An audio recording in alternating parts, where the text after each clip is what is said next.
Dans cette vidéo, on va corriger le problème de l'examen national 2023, session normale,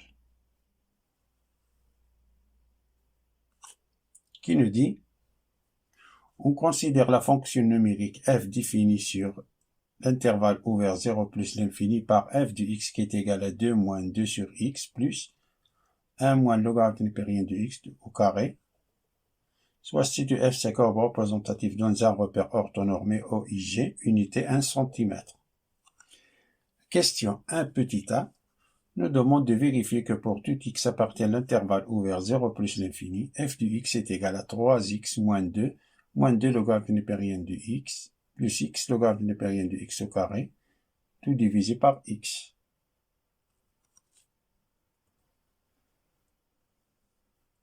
On a f de x qui est égal à 2 moins 2 sur x plus 1 moins le logarithme népérien de x au carré. On réduit au même dénominateur commun, c'est-à-dire on a 2x sur x moins 2 sur x plus x facteur de 1 moins le logarithme népérien de x au carré sur x. Ça est égal à 2x sur x moins 2 sur x plus, on développe le numérateur de cette fraction, c'est x facteur de 1 moins 2 logarithme népérien de x plus logarithme népérien au carré de x. Ce qui est égal à 2x sur x moins 2 sur x plus, on a ici, ça c'est x moins 2x logarithme népérien de x plus x logarithme népérien au carré de x. Divisé par x, qui est égal à 2x plus x, c'est 3x, moins 2, ici, moins 2x logarithme népérien de x, plus x logarithme népérien de x au carré. Tout divisé par x. Ça, c'est l'expression demandée. Passons à la question 1 petit b. De montrer que la limite entre 0 plus de x logarithme népérien de x au carré est égale à 0 et que la limite quand x tend vers plus l'infini du logarithme népérien de x au carré divisé par x est égal à 0. On peut poser que t est égal à racine de x.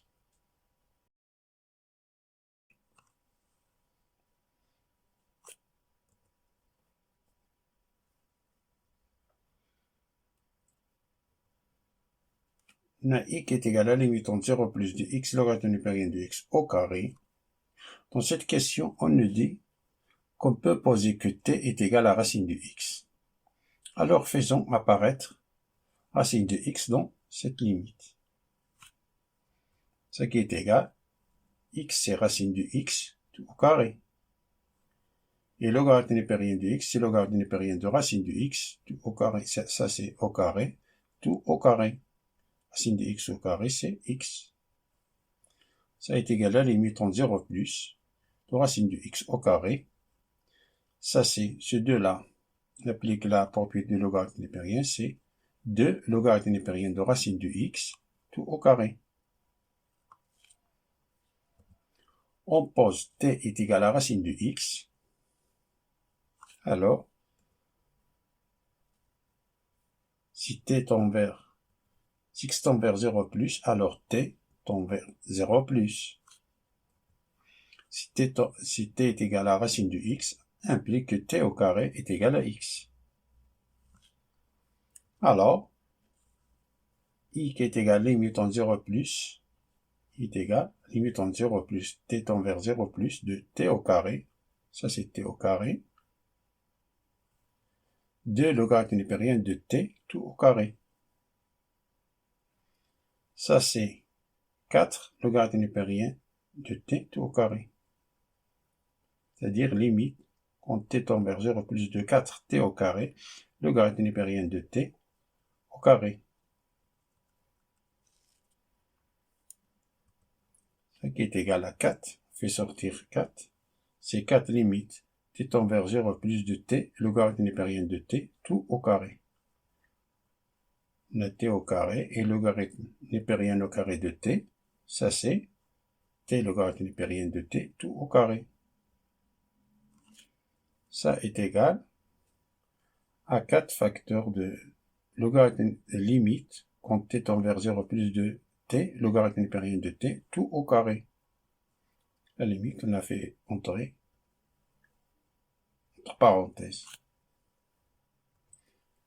Qui est égal, ça c'est 4, ça c'est 0. 4 fois 0 qui est égal à 0, car la limite entre 0 plus de t, logarithme népérien de t, est égal à 0. Ça c'est une limite usuelle. Passons à calculer la limite en plus l'infini du logarithme népérien de x au carré sur x. Ça est égal à la limite en plus l'infini de logarithme népérien de x sur x fois x sur x.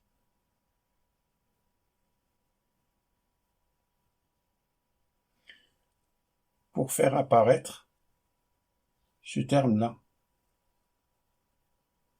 x logarithme népérien de x au carré qu'on a déjà calculé.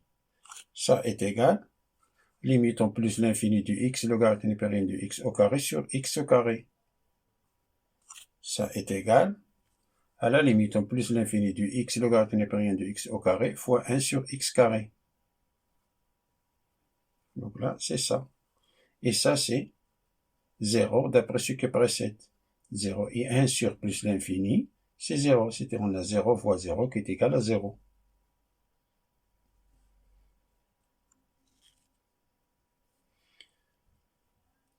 Passons à la question suivante, qui nous demande de déduire que la limite entre 0 plus de f de x est égale à moins l'infini et d'interpréter géométriquement ce résultat.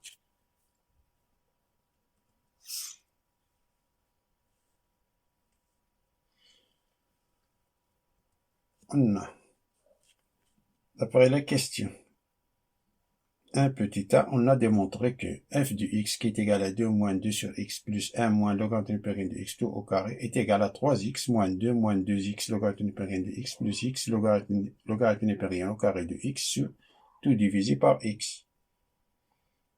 Ça d'après la question 1 petit a.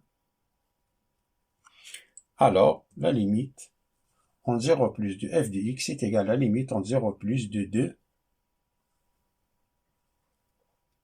moins 2 sur x plus 1 moins logarithme népérien au carré de x. Ça est égal à la limite en 0 plus de tout ce bloc-là, qui est égal à moins l'infini, car on a la limite en 0 plus de x logarithme népérien de x. Ça, c'est une limite usuelle, est égale à 0. Ça, c'est 0. X logarithme népérien de x, ça, c'est 0. Et la limite en 0 plus de x logarithme népérien au carré de x, ça, c'est 0, d'après ce qui précède. D'après la question, un petit b. Ça c'est 0. Et la limite en 0 plus de moins 2 sur x, ça c'est moins l'infini. Car ça c'est moins l'infini. Car on a ici, le numérateur, on a un nombre négatif. 1 sur x, en 0 plus, c'est plus l'infini. Alors on a moins 2. Moins 2 fois 1 sur x. Moins 2 fois plus l'infini, c'est moins l'infini. Ici, moins 2 sur x. Ce terme-là, moins 2 sur x, c'est moins l'infini. Comme la limite en 0 plus de f de x est égal à moins l'infini, alors la courbe C de f admet une asymptote verticale d'équation x est égal à 0 au voisinage de moins l'infini.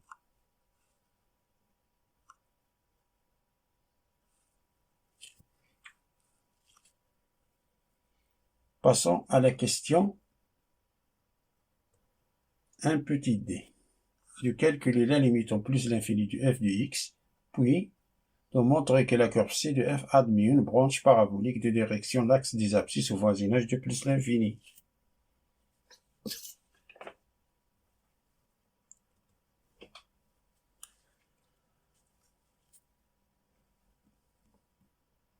Un petit rappel sur les asymptotes. Lorsqu'on a la limite quand x tend vers a avec a fini qui appartient à un temps réel, de f de x est égal à plus ou moins l'infini, ça implique que x est égal à a est une asymptote verticale. Lorsque la limite en plus ou moins l'infini de f de x est égal à a avec a appartient à R, alors y est égal à a est une asymptote horizontale. Lorsque ce a-là est plus ou moins l'infini, alors il n'y a pas d'asymptote horizontale au voisinage de plus ou moins l'infini. Alors, voyons s'il existe l'asymptote oblique qui est de la forme y est égal à m de x plus n, avec m est égal à plus ou moins l'infini de f de x sur x, et n est égal à la limite en plus ou moins l'infini de f de x moins m de x. Si m est égal, qui est égal à la limite plus ou moins l'infini de f de x sur x est égal à 0, alors la courbe a une branche parabolique de direction OX. Si m est égal à plus ou moins l'infini, alors la courbe a une branche parabolique de direction OY. Si m appartient à R étoile, il va falloir trouver la valeur du n. La valeur du n, ce n'est que la limite en plus ou moins l'infini de f de x moins m de x. Moins m de x qui est égal. Si n est égal à plus ou moins l'infini, alors la courbe admet une branche parabolique de direction de la droite, y est égal à m de x. Si n appartient à R, alors l'asymptote oblique est de la forme y est égal à m de x plus n. On a la limite en plus l'infini de f de x, qui est égal à la limite en plus l'infini de 2 moins 2 sur x plus 1 moins logarithme népérien au carré de x, pardon, 1 moins logarithme népérien de x tout au carré, ça est égal à plus l'infini. Ça c'est 0, 2, ça c'est 0, logarithme népérien de x en plus l'infini c'est plus l'infini, moins 1 fois plus l'infini, c'est moins l'infini. Moins l'infini plus 1, c'est moins l'infini.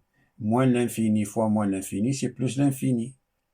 Et 2 plus l'infini, c'est plus l'infini.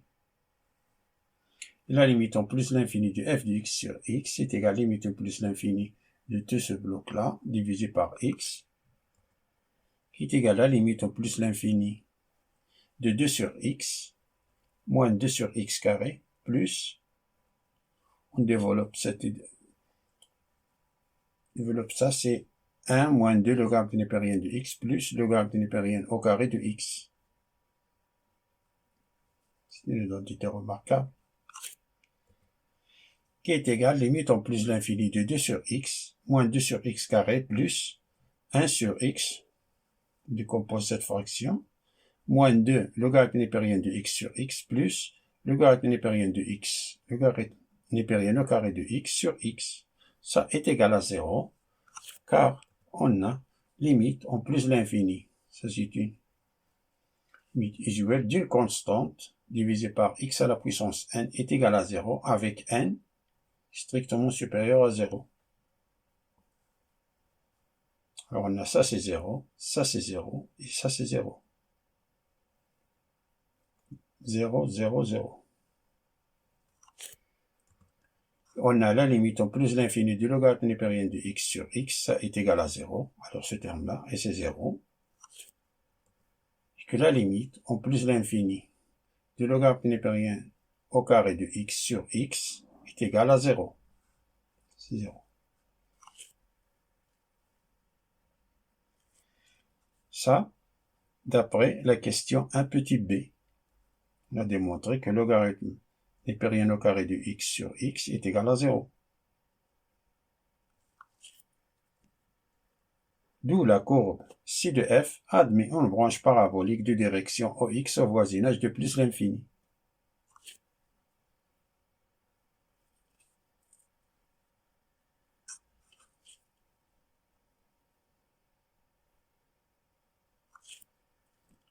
Passons à la question numéro 2.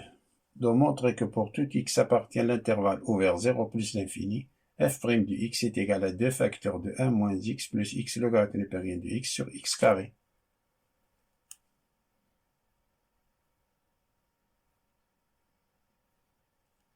Avant de calculer f' de x, il faut justifier que la fonction f de x qui est égale à 2 moins 2 sur x plus 1 moins logarithme népérien de x au carré est dérivable sur l'intervalle 0 plus l'infini. On a les fonctions 2 moins 2 sur x, fonction là. On a une fonction 1 moins logarithme népérien de x. On a deux fonctions. Cette fonction-là, 2 moins 2 sur x, est dérivable. Ça, c'est une fonction qui est dérivable sur 0 plus l'infini. Et ça, c'est une fonction qui est dérivable sur 0 plus l'infini. Et la somme des deux fonctions qui sont dérivables sur une fonction sur 0 plus l'infini est une fonction qui est dérivable sur 0 plus l'infini.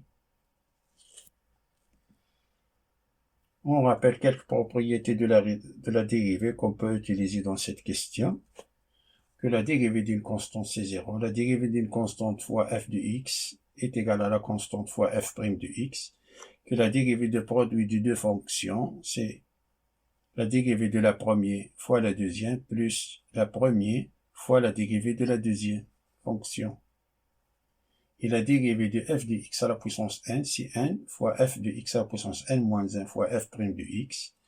Et la dérivée de logarithme népérien de f de x est égale à f' de x sur f de x.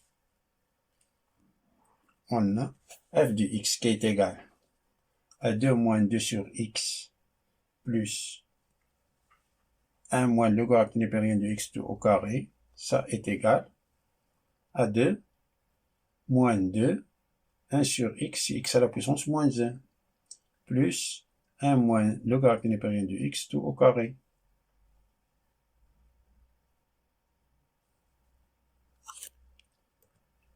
Alors f' de x est égal à ça c'est 0. Moins 2 fois moins 1 c'est 2, 2 sur 1 sur, c'est-à-dire moins 1 fois moins 2 c'est 2, 2 fois x à la puissance moins 2. X à la puissance moins 2 c'est 1 sur x carré, c'est-à-dire 2 sur x carré. La dérivée, en appliquant cette propriété, c'est 2 fois 1 moins logarithme népérien de x, et la dérivée de 1 moins le logarithme népérien, c'est moins 1 sur x, ça qui est égal 2 sur x carré moins 2, 2 sur x carré moins 2 facteur de 1 moins logarithme népérien de x sur x. On a ici ce moins là multiplié par 2, c'est moins 2.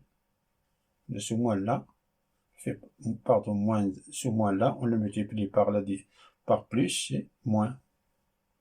On a 2 facteurs de 1 moins logarithme népérien de x sur x.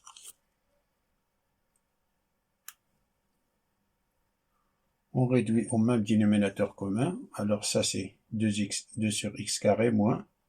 On a ici 2x facteur de 1 moins logarithme népérien de x sur x carré.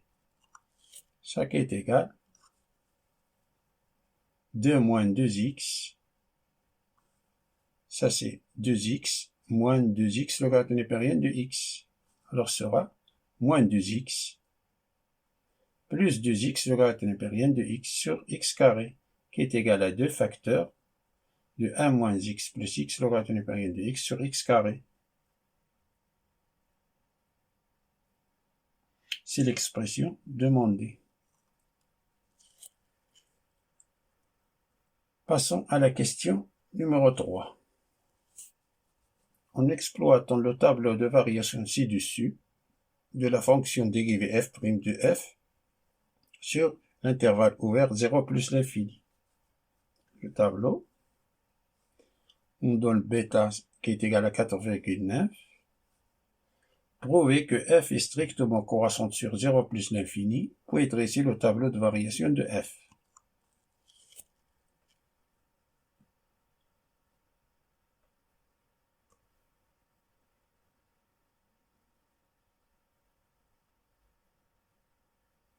ici, je vais utiliser deux méthodes.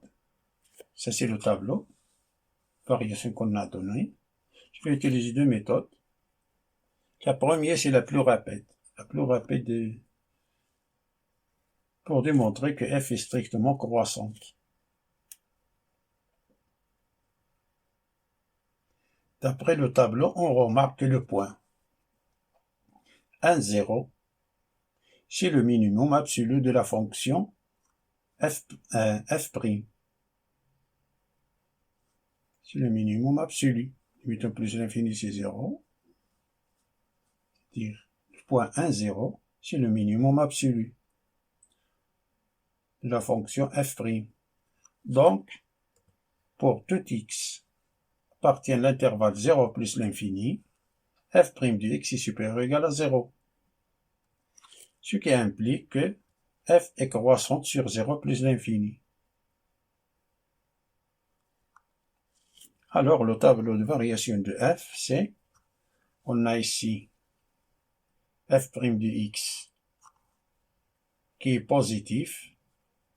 On a ici le point 1 et le 1 et bêta. On a positif. En 0 plus, on a déjà calculé que la limite en 0 plus de f de x c'est moins l'infini.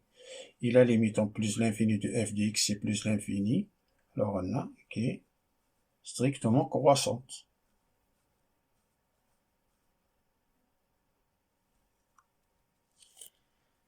La deuxième méthode qui est un peu plus large,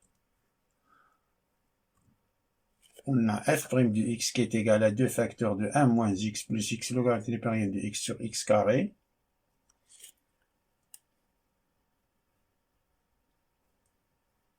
On a f' de bêta. Bêta c'est, on remplace x par bêta, c'est 2 facteurs de 1 moins bêta plus bêta, logarithme népérien de bêta sur bêta au carré, qui est égal à 2 facteur 1 moins 4,9, c'est-à-dire moins 3,9, plus on a bêta, logarithme népérien de bêta, c'est à peu près 7,79. Et le logarithme népérien de bêta, c'est le logarithme népérien de 4,9 qui est à peu près 1,59. Ça nous donne 0,324.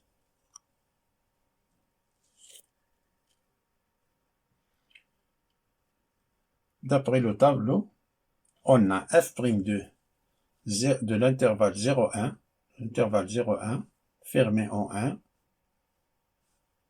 ça est égal à la fonction est décroissante, alors se change de position, c'est-à-dire f' de 1 et la limite en 0 plus de f' de x. Ça qui est égal, f' de 1 c'est 0. Et la limite en 0 plus de f' de x, c'est plus l'infini. Alors, pour tout x appartient à l'intervalle 0,1, intervalle 0,1, f' de x est supérieur ou égal à 0. D'après le tableau, on a encore que f' de 1 bêta, la fonction f' est croissante, alors l'intervalle 1 bêta, c'est f' de 1, f' de bêta. Ne change pas de position car on a la fonction est croissante, donc cet intervalle 1 bêta, ça qui est égal, f' de 1 c'est 0, f' de bêta, c'est qu'on a calculé, c'est 0,324. Cet intervalle est positif. Alors, pour tout x appartient à l'intervalle 1 bêta, on a f' de x est supérieur ou égal à 0.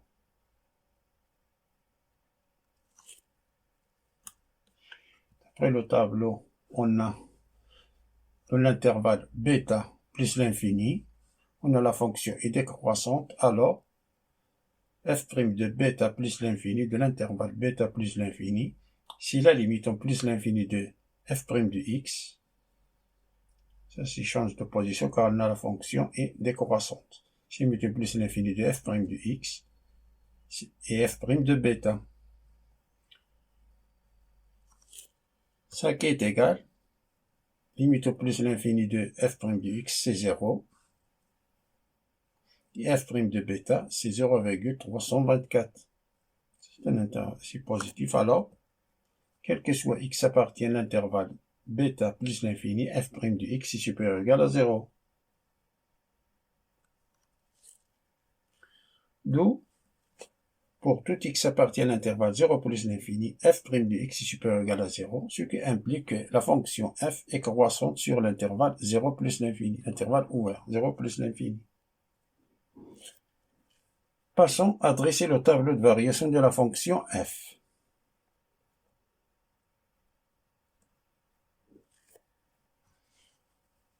On a démontré que la fonction f' de x est positive dans l'intervalle 0 plus l'infini. Alors, f est croissante. Limitons 0 plus de f de x c'est moins l'infini qu'on a déjà calculé. La limite en plus l'infini de f de x c'est plus l'infini.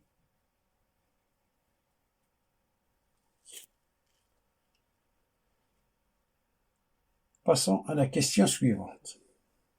Il nous demande de donner le tableau de signe de la dérivée f seconde de f sur 0 plus l'infini.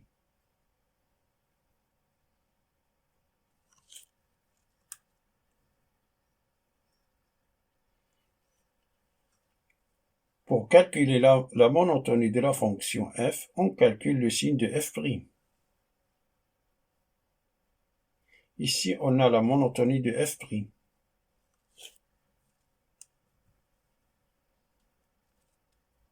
Ici, on a la monotonie de la fonction f'. Alors, ça nous indique le signe de f seconde.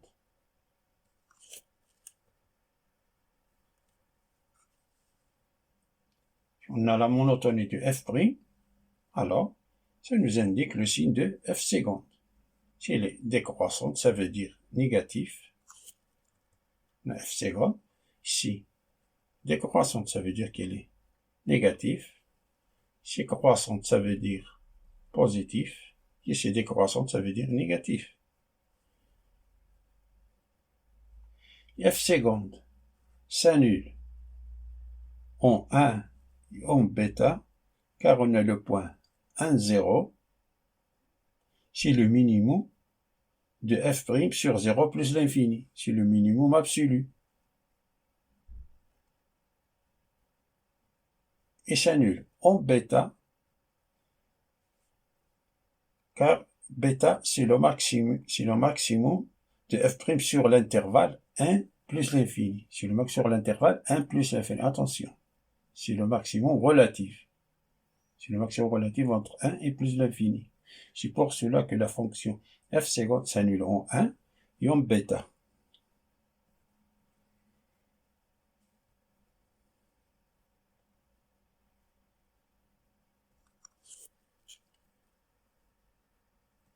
Passons à la question suivante, qui nous dit de déduire la concavité de C de F en précisant les abscisses de ces deux points d'inflexion.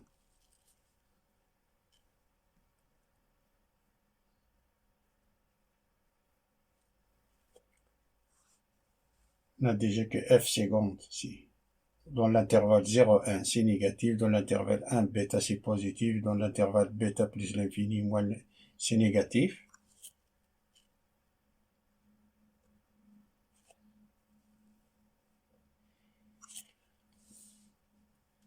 Comme il y a changement de signe, on a ici changement de signe, alors, C de f admet deux points d'inflexion, c'est-à-dire point 1 et bêta. D'abscisse 1 et bêta. Deux points d'inflexion d'abscisse 1 et bêta.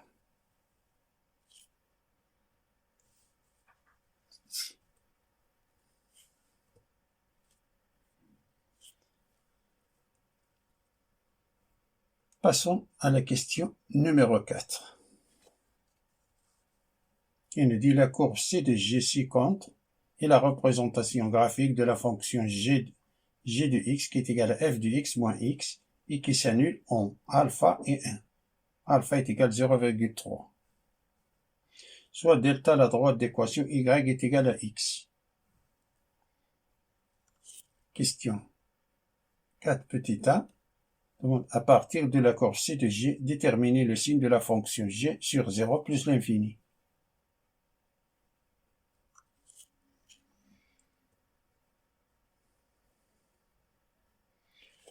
Okay. G de x, c'est f de x moins x. D'après la graphique, on a, quel que soit x appartienne à 0 alpha, ici 0 alpha, g de x, la courbe est au-dessus de l'axe des abscisses. Ça veut dire que g de x est inférieur ou égal à 0. Et dans l'intervalle alpha 1, la courbe C de G est au-dessus de l'axe des abscisses. Ça veut dire que g de x est supérieur ou égal à 0. Dans l'intervalle 1 plus l'infini, la courbe est en dessous de l'axe des abscisses. Ça veut dire que g de x est inférieur ou égal à 0. Ça, c'est tout.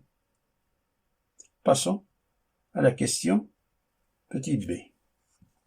Déduire que la droite delta est en dessous de C de f sur l'intervalle alpha 1 et au-dessus de C de f sur les intervalles 0 alpha et 1 plus l'infini.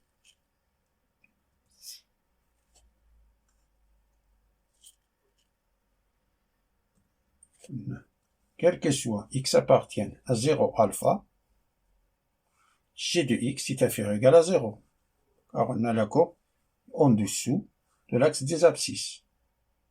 Et g de x, c'est f de x moins x. Ce qui va dire que f de x moins x est inférieur ou égal à 0. Ça, et ce qui va dire que f de x est inférieur ou égal à x. Ça, x, c'est l'équation de la droite delta. Alors, la droite delta est au-dessous de C de f sur 0 alpha, privé de 0.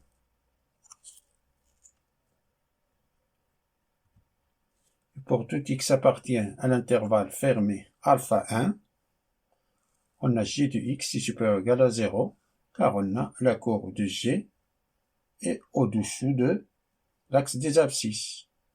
Et g de x, c'est f de x moins x, ça, et ce qui veut dire que f de x est supérieur ou égal à x. Ça, c'est l'équation de la droite delta. Ça veut dire que la courbe C de f est au-dessus de la droite delta, ou bien que la droite delta est en dessous de C de f sur l'intervalle alpha 1. Pour tout x appartient à l'intervalle 1 plus l'infini, g de x est inférieur ou égal à 0, car la courbe est en dessous de l'axe des abscisses. Ça veut dire que f de x moins x est inférieur ou égal à 0. Ce qui veut dire que f de x est inférieur ou égal à x. Alors la droite delta est au-dessus de C de f sur l'intervalle 1 plus l'infini.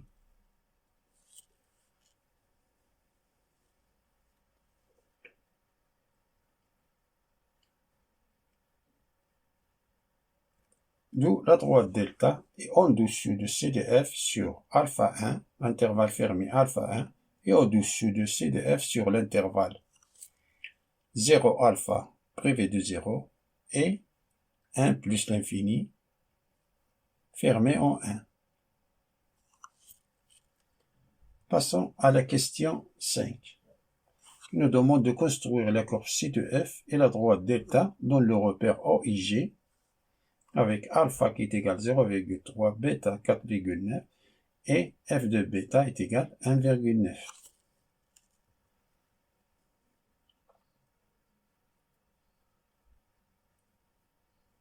Les étapes à suivre pour la construction de la courbe.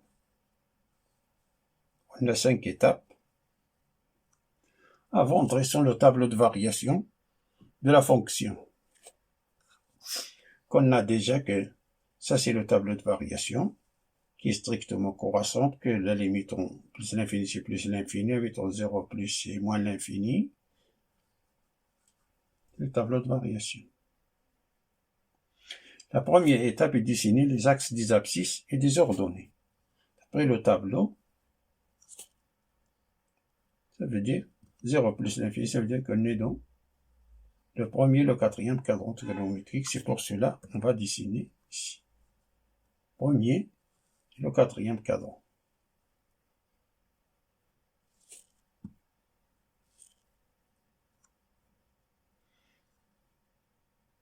Avant de construire la courbe C de f, traçons la droite delta d'équation y est égale à x. C'est la droite delta égale à x. C'est plus simple de construire car passe par 0. 0 c'est 0. Et en 1, on a 1 c'est 1. Point 1 et 1. Droite delta. Pour la courbe, la deuxième étape est de définir le domaine de définition d'après le tableau de variation. Si R étoile plus, c'est 0 plus l'infini privé en 0.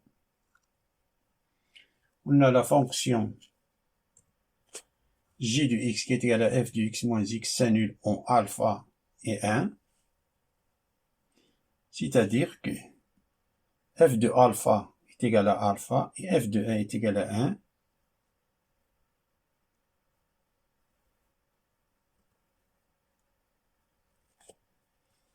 On a ici 0, alpha c'est 0,3 avec 0,3 et 1 avec 1. La troisième étape, c'est de dessiner les asymptotes et les branches infinies d'après la question. Un petit c, on a démontré que la limite en 0 plus de f de x, c'est moins l'infini. Ce qui nous implique que la courbe C de f admet une asymptote verticale d'équation x est égal à 0 au voisinage de moins l'infini. Ça, c'est l'asymptote verticale.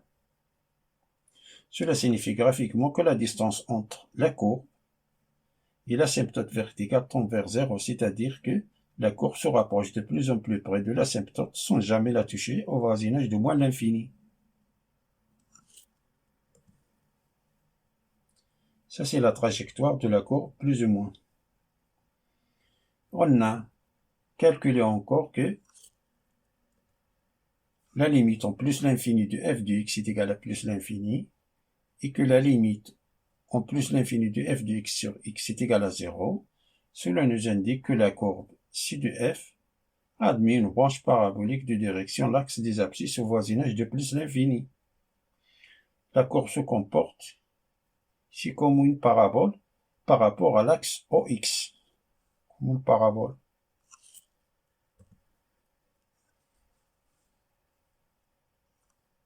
Passe par là, plus ou moins. Et la quatrième étape est définir le point maximum, minimum, le point d'inflexion, les tangentes et les demi-tangentes. On a les points 1, 1 et 4,9 et 1,9 sont deux points d'inflexion. Ces deux points sont deux points d'inflexion. Alors, en ces points d'inflexion, on a un changement de concavité. Attention.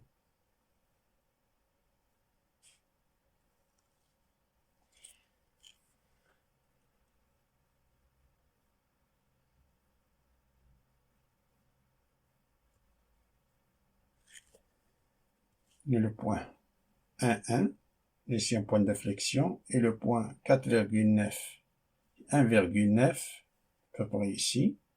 Ces deux points, sont deux points d'inflexion. Et la cinquième étape, on trace les intervalles de croissance et de décroissance. D'après le tableau de variation, la courbe C de f est croissante sur 0 plus l'infini. Mais ne pas oublier qu'on a deux points d'inflexion.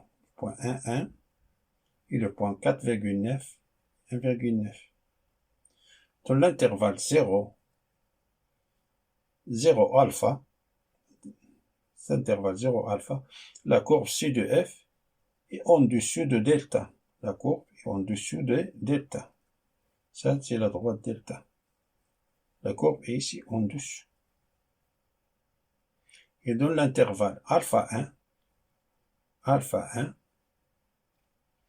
C de f est au-dessous de delta.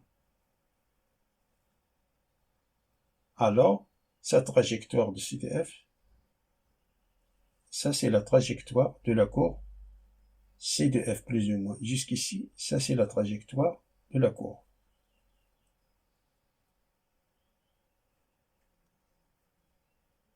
Dans l'intervalle 0, 1. On a démontré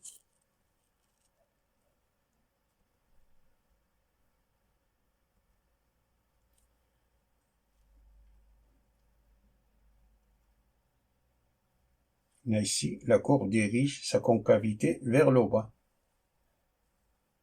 On a démontré que dans l'intervalle 1 bêta, dans l'intervalle 0, 1, on a ici dirige la concavité vers le bas. On a ici un point d'inflexion. Depuis de 1 jusqu'à bêta, sa concavité est dirigée vers le haut. Si ici vers le bas, ici va être dirigé vers le haut, la concavité.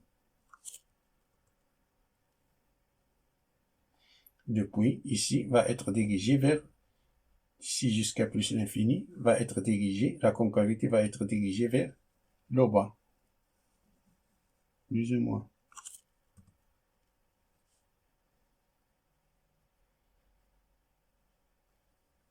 Ça, c'est la courbe de la fonction f de x, plus ou moins.